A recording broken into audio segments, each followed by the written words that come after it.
Yeah. Were you born here in Vegas? Or? No, I was born in North Carolina. Okay. What brought you out to Vegas?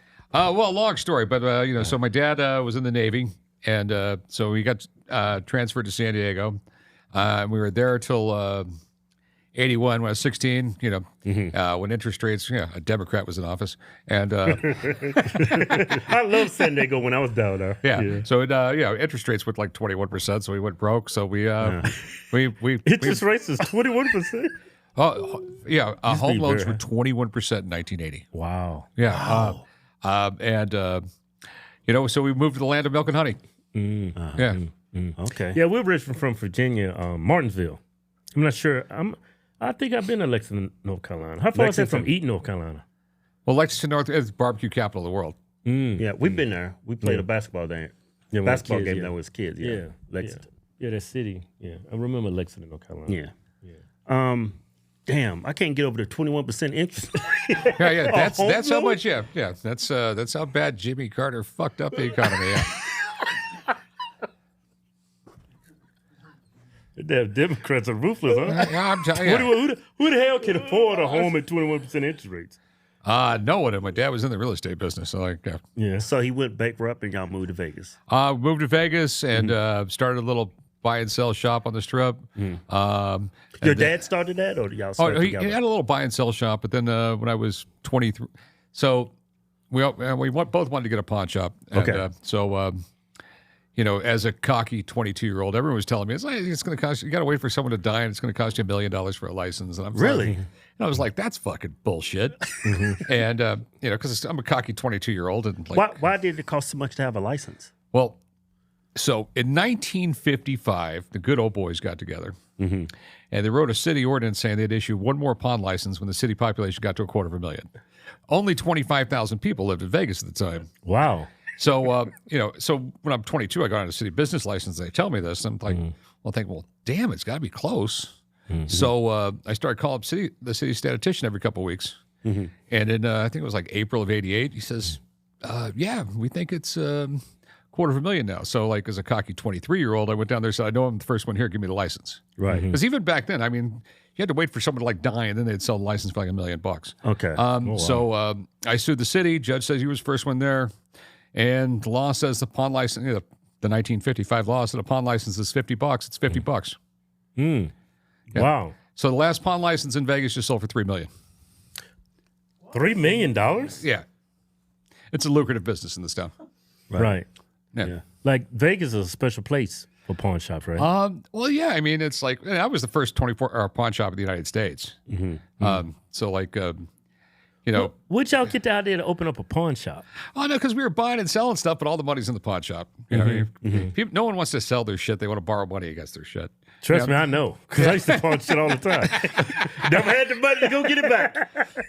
Yeah, so we got the pawn. Didn't have a lot of money to start. There was a lot of struggling, but then and most people don't know this, but almost all the pawn shops in the United States are owned by big corporations. Didn't know Like that. Cash America, I think's got like 2,000 locations, and like Easy Corp and all the. So I knew I couldn't compete head to head with Walmart, so I had to be Tiffany's, and told all of my employees like, if the Queen of England comes in here, she's gonna be proud to take a shit in our bathrooms. All right. Right. It's gonna be like the cleanest, nicest pawn shop ever, and then Yeah. and I guess and then just got a reputation of being like the guy to go to. So next thing I know, I got Super Bowl rings, I got Picasso's on the wall, and then then I got a TV show. Yeah. Right. I'd imagine you had a good reputation for being fair. I mean, that's kind of it, dude. I mean, like, you really, it's like that whole 6 degrees of Kevin Bacon or whatever. If you rip somebody off, everybody's going to tell everybody. Right. It's not as much when you give people a good deal, but eventually the reputation gets out there. And, Yeah. Because in your line of work, is word of mouth is precious. Now I got the busiest pawn shop in the world, probably. I don't know. This time of year, I average like 1,600 people a day through the door. That's a damn tourist destination. Yes, it is. And there is a gift shop. Yeah. You can get yourself a Chumlee bobblehead.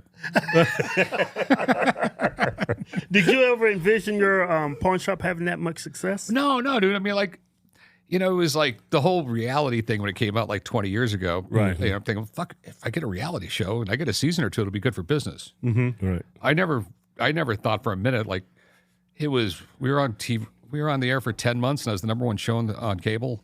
That's crazy. Yeah. And then, It's amazing.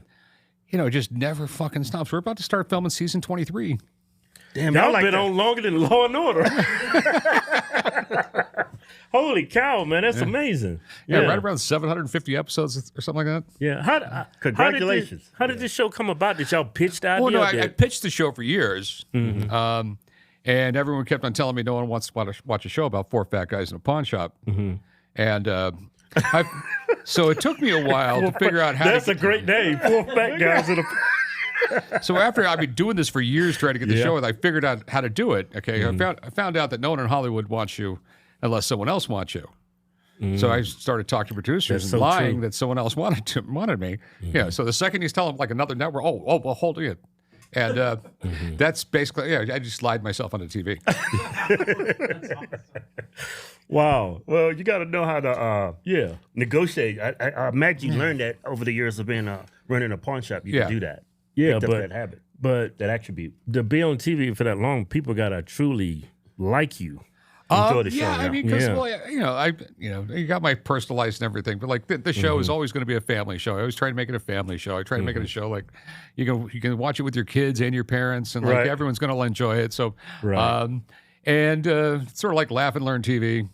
Right. Yeah, and it's fun. I still enjoy doing it. Yeah. Yeah. What has it always been like when you first started? Was it were you financially secure? I mean, were you making money as soon as Oh, you yeah, started? Yeah. Yeah. I've always been a hustler. I mean, I've had one job in my life that I got a paycheck at. Really? I was a busboy for a month Uh-huh. at the Stardust back in the day. This was like when Lefty Rosenthal was there and that whole deal. Right. Like when Mr. Rosenberg, I didn't even know his nickname was Lefty. I didn't know none of that shit. I was like 16 years old. Whenever he came into, because I was a busboy in the Palm Room, the coffee shop. Whenever he came in, he sat in the back. None of the busboys were allowed to go to his table. He had his one waitress. Yeah, but that was back in the day. And he dressed up just like in Casino. Yeah. Right. Yeah, like those really fucking those fucking atrocious suits. And, It was zoot suits and Yeah, stuff. yeah. Yeah. It was ridiculous. Wow. That's Yeah. crazy, man. Like when you first started your pawn shop, how much capital did you need? Was it I needed a lot, and I didn't have it. So like I was borrowing from everybody and like paying crazy money to get the money, but it all worked out in the end. Yeah. Yeah. There was it was a 24-hour pawn shop too. So like That's crazy. There's plenty of times I worked like 36 hours straight. Oh wow. Yeah, to get it off the ground. Yeah. Has anybody walked in like 3 o'clock in the morning and it turned out to be a huge deal for you? Oh yeah, fuck, dude, I can't like. At one point, I was the only. I mean, for years, I was the only 24-hour pawn shop in Las Vegas, and I was on the Strip. We used to write 100 pawn tickets at night. Wow. 100 a night? A night. Raking in the cash. Doing all right. Yeah. Yeah, the pawn shop I used to go to, man, I had to wake him up, man, every time I went there. Please, it's you again. With somebody else, I need $50, man. Will you take this damn camcorder? Yeah. But you had, but Yeah. that's crazy, 100 tickets a night. Yeah. Yeah. No. Like I said, eventually got the show, and like yeah. Here's our new giveaway. Get out of the way. Woo! That's beautiful, right? Dodge Challenger. Hellcat. Look at the tires. It's a V50 in this. It's supercharged. Wide body, it means it grabs the road. You can't flip this. Look how sexy this car is. You can look like Stephen Hawking and still pick up a chick in this car. Go to officialhardswings.com. Anything you buy on the site gets you automatically entered to win. No purchase necessary. Void where prohibited. See official rules for details. Yeah.